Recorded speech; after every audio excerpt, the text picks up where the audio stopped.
వీలైనంత వరకు పరిగణలోకి తీసుకోబడుతుంది. ఇప్పటికే పేపర్ల లీక్లు వచ్చినాయి. మేము కేంద్ర ప్రభుత్వం నుంచి ఇన్కమ్ ట్యాక్స్ కట్టేవాళ్ళు తెప్పించినాం, మేము ఉద్యోగుల డేటా తెప్పించినాం, పిఎం కిసాన్ నిబంధనలు అన్ని కూడా తెప్పించుకున్నాం. అంటే మీరు ఏం చెప్పదలుచుకున్నారు? పిఎం కిసాన్ నిబంధనలను వర్తింపజేసి రాష్ట్రంలో సగానికి సగం రైతులకు రుణమాఫీ లేకుండా ఎగ్గొట్టే ప్రయత్నం. మీకు ఇంకా బాగా అర్థం కావడానికి ఒక చిన్న ఉదాహరణ చెప్తాను. రైతు బంధు కింద మన రాష్ట్రంలో రైతు బంధు పొందిన రైతులు ఎందరు అంటే 68,99,079 మంది రైతులకు రైతు బంధు వచ్చింది. పిఎం కిసాన్ ఎంతమందికి వచ్చింది? 30,36,000 మందికి పిఎం కిసాన్ వచ్చింది. అంటే సగం మంది కూడా రాలేదు. అంటే దాదాపు 69 లక్షల మంది రైతు బంధు వస్తే 30 లక్షల మందికి మాత్రమే పిఎం కిసాన్ వచ్చింది. అంటే 39 లక్షల మంది రైతులు ఎగిరిపోయినట్టే కదా. పిఎం కిసాన్ నిబంధనలు అమలు చేయడం అంటే 39 లక్షల మంది రైతులకు రుణమాఫీకి దూరం చేయడమే. రైతు బంధు అందుకున్నది 69 లక్షలు అయితే పిఎం కిసాన్ అందుకున్నది 30 లక్షలు. పిఎం కిసాన్ నిబంధనలు అమలు చేస్తాము అంటే 39 లక్షల మంది రైతులు రుణమాఫీకి అర్హత కోల్పోతా ఉన్నారు. అదేవిధంగా మీరు డబ్బులో చూడండి. రైతు బంధు కింద ఒక సంవత్సరానికి మనం ఇచ్చే డబ్బు 15,248 కోట్లు. పిఎం కిసాన్ కింద ఇచ్చేటువంటి డబ్బు ఒక సంవత్సరానికి 1,821 కోట్లు. ఎక్కడ 15,248 కోట్లు, ఎక్కడ 1,821 కోట్లు? అంటే దీన్ని బట్టి మెజారిటీ రైతులను ఇవాళ రుణమాఫీకి ప్రభుత్వం దూరం చేయడానికి ఈ నిబంధనలు పెట్టి అన్యాయం చేస్తా ఉంది. ఇవాళ ఎట్లుందంటే పిఎం కిసాన్ నీకు వస్తలేదా అయితే నీకు రుణమాఫీ కాదు, అంతే కదా. పిఎం కిసాన్ నీకు వస్తలేదంటే నీకు రుణమాఫీ కాదన్నట్టు ఈ నిబంధనలు అంత స్పష్టంగా చెప్పిండు. అంటే అటు పిఎం ఇయ్యడు, ఇటు సీఎం కూడా ఇయ్యడు అన్నట్టు. అటు పిఎం ఇయ్యడు, ఇటు సీఎం ఇయ్యడు. అంటే బడేబాయి బాటలో చోటేబాయి నడుస్తుండ్రు, అంతే కదా. బడేబాయి బాటలో ఈ చోటేబాయి నడుస్తున్నట్టు కనబడుతున్నది ఇప్పుడు. అటు పిఎం ఇయ్యడు, ఇటు సీఎం ఇయ్యడు. పిఎం కిసాన్ నిబంధనలు అమలు చేయడం అంటే 60% మంది రైతులను రుణమాఫీకి దూరం చేయడమే. అంటే ఇలా పిఎం కిసాన్ లో ఏముంటది? ఇన్కమ్ ట్యాక్స్ కట్టే వాళ్ళకి ఇవాళ రేపు రైతులు ఏమైపోయింది? తమ పిల్లలు విదేశాల్లో చదువుకోవాలన్నా, తాము ఇల్లు కట్టుకోవాలనుకున్నా, తాము ఏదైనా వాహనం కొనుక్కోవాలంటే కూడా ఐటీ రిటర్న్స్ ఉంటేనే లోన్లు వస్తా ఉన్నాయి బ్యాంకుల్లో. అంటే ఇవాళ పిల్లల చదువుల కోసమో, ఇల్లు కట్టుకోవడం కోసమో, ఓ ట్రాక్టర్ కొనడం కోసమో, వాహనం కొనడం కోసమో రైతు ఇన్కమ్ ట్యాక్స్ ఫైల్ చేస్తే అతను రుణమాఫీకి అనర్హుడు.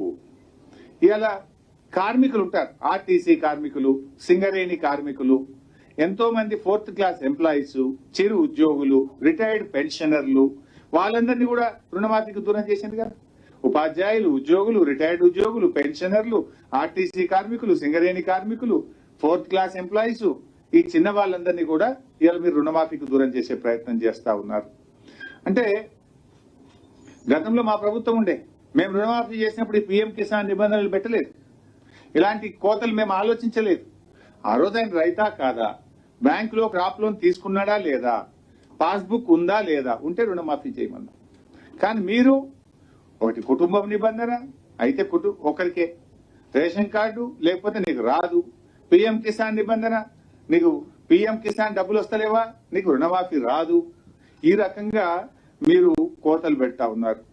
అంటే రైతుల సంఖ్యను గణనీయంగా తగ్గిస్తున్నటువంటి పరిస్థితి ఉంది. ఇకపోతే 2 లక్షలకు పైగా అప్పు ఉన్నటువంటి రైతులు ఆ అప్పును వాళ్ళు కట్టిన తర్వాతనే రుణమాఫీ చేస్తారట. ఇది ఎక్కడని నాకు అర్థం కాదు. సపోజ్ ఒక రైతు 3 లక్షల రూపాయల అప్పు ఉంది, ఏమంటుంది ప్రభుత్వం? నువ్వు ఆ 1 లక్ష తెచ్చి కట్టినాక నీకు 2 లక్షల రూపాయలు బ్యాంకులు వేస్తాము అంటున్నారు. అంటే ఇలా నీ అప్పు మాఫీ కావడం కోసం బయట 3 రూపాయలకు మళ్ళీ అప్పు తేవాలి. బ్యాంకా ఎట్లా ఇయ్యదు, బ్యాంకులో ఆల్రెడీ అప్పు ఉన్నది. ఈ 1 లక్ష రూపాయలు వడ్డీ వ్యాపారుల దగ్గర పోయి 2 రూపాయల మిత్తికో, 3 రూపాయల మిత్తికో, 4 రూపాయల మిత్తికో ఇవాళ ఈ అప్పు కట్టడం కోసం రైతు కొత్త అప్పు తెచ్చుకోమన్నట్టుగా ఉన్నది ఈ ప్రభుత్వ తీరు. ఇవాళ ఇంకోటి కూడా ఉంది, ఇలా ఆయనకు అప్పు ఉట్టాలి ఎప్పుడు, ఆయన అప్పు కట్టాలి ఎప్పుడు, నువ్వు మాఫీ చెయ్యాలి ఎప్పుడు అంటే ఆలస్యం అవుతుంది. రుణమాఫీ ఆలస్యం కూడా జరుగుతుంది. ఇలాంటి షరతులు అవసరం లేదు. మీరు 2 లక్షల రూపాయలు రుణమాఫీ చేస్తామన్నారు. అతని అప్పు 3 లక్షలు ఉందా, 4 లక్షలు ఉందా, 2.5 లక్షలు ఉందా మీకు అనవసరం. మీరు నేరుగా 2 లక్షల రూపాయలు రైతు ఖాతాలో జమ చేయండి, ఇచ్చిన మాట ప్రకారంగా 2 లక్షలు రుణమాఫీ చేయండి. కానీ నువ్వు అప్పు చెల్లించిన తర్వాతనే మేము ఈ 2 లక్షలు చెల్లిస్తాము అంటే ఇది రైతులకు మోసం చేయడం, రైతులకు ఆలస్యం చేయడం. ఆలస్యం అయితే ఏమైతుంది? సపోజ్ ఆయన ₹1,00,000 అప్పు అదనంగా ఉంది, అది కట్టాలి. ఆ అప్పు కోసం ఆయన తిరిగి 2 నెలల్లో 3 నెలల్లో ఆ ₹1,00,000 తెచ్చి బ్యాంకులో కట్టాలంటే ఈ 3 నెలల్లోపు అతని వడ్డీ పెరిగిపోదా? అతని మీద మళ్ళీ మిత్తి భారం పడదా? నువ్వు ఇచ్చే 2 లక్షలు ఇచ్చేస్తే అట్లీస్ట్ అతని వడ్డీ భారం అన్న తగ్గిపోయేటువంటి అవకాశం ఉంటుంది. అంటే ఒక రకంగా ఇది ప్రభుత్వం రైతు రుణమాఫీని ఆలస్యం చేసేటువంటి ప్రయత్నం, రైతులను తిరిగి అప్పుల పాలు చేసే ప్రయత్నం. ఇవాళ నీ 2 లక్షల మాఫీ అయితే అతనికి మళ్ళీ క్రాప్ లోన్కి ఎలిజిబిలిటీ వస్తుంది. కానీ నువ్వు ఆ 2 లక్షల పైన ఉన్న అప్పుడు కట్టాలంటే వడ్డీ వ్యాపారులను ఆశ్రయించి తిరిగి అప్పుల ఊబిలోకి రైతును నెట్టినటువంటిదే తప్ప ఇందులో రైతులకు మేలు జరగదు. ఇంకోటి ఏంటంటే బ్యాళ్ళకి ఈ ప్రభుత్వం వచ్చిన తర్వాత కరువు పరిస్థితి